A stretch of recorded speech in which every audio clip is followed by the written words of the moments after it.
খেজুর আমদানিতে রেগুলেটরি শুল্ক প্রত্যাহার জনসাধারণের প্রাত্যহিক খাদ্য তালিকায় এবং দৈনন্দিন রান্নায়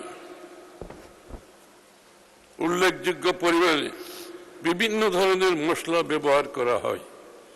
এই বিবেচনায় সকল প্রকার মশলার উপর 5% রেগুলেটরি শুল্ক সম্পূর্ণভাবে প্রত্যাহারের প্রস্তাব করেছে।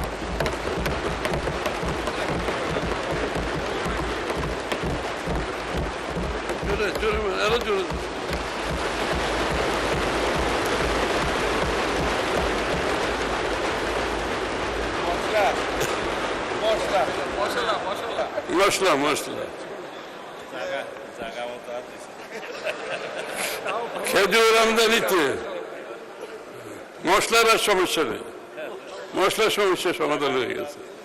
খেজুর আমদানিতে রেগুলেটরি শুল্ক প্রত্যাহার খেজুর আমদানিতে 5% রেগুলেটরি শুল্ক সম্পূর্ণ প্রত্যাহার করার প্রস্তাব করছে।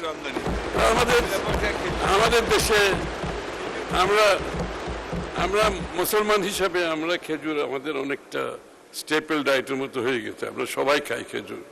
সুতরাং মনে করলাম এটা একটু সুযোগ সৃষ্টি করে দেওয়া দরকার।